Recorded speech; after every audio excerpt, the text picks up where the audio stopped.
Hello everyone.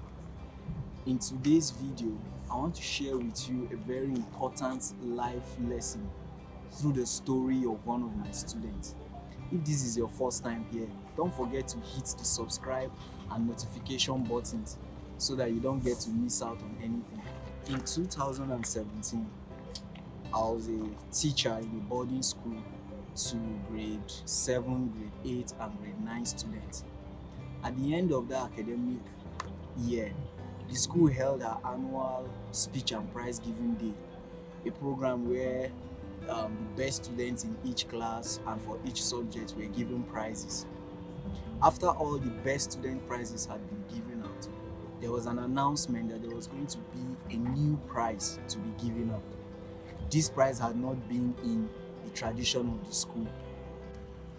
While others stepped up to receive their prizes with smiles amid cheers and claps from both parents and staff, this particular recipient came up to receive her own prize with tears in her eyes. Even though once in a while I would leave my duty post as the amateur DJ of the event to go take pictures with my phone, this time I just sat down there fighting back tears and being so happy for her.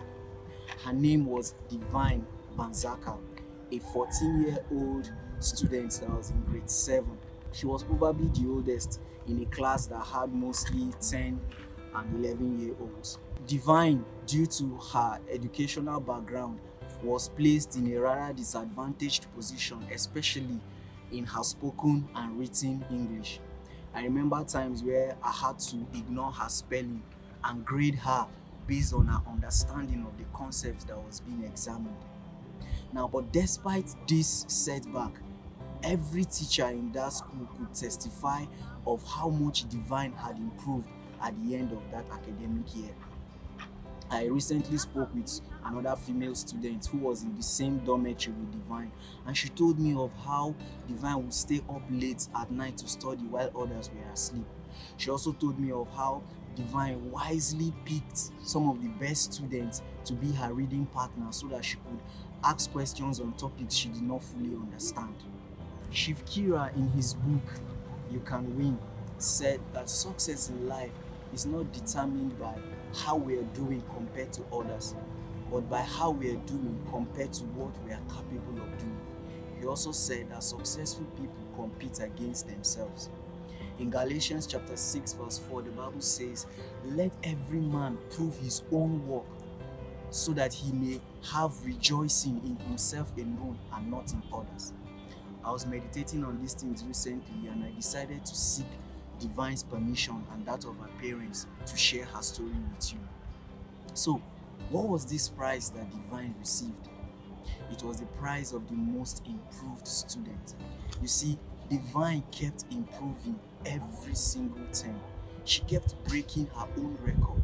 And even now, when we speak, I can't help but notice how well she keeps improving herself every day. So here's the point. Whether you're a student, an employee, a business person, a professional or aspiring professional in any field of endeavor, it is good to have healthy competition where you see other people succeeding and you also want that for yourself. However, don't get stuck in looking at how far others have grown ahead of you that it makes you want to throw in the towel on yourself.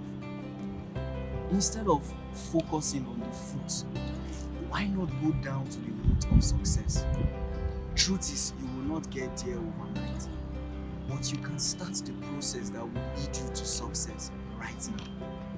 A great man once told me in his class that if I would commit myself to improving myself by 1% every day, in 1 year I would have become 365% better.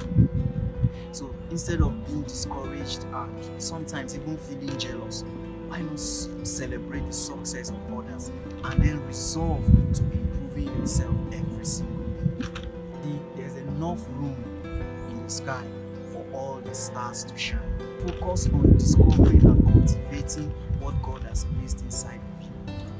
Do this and watch yourself grow.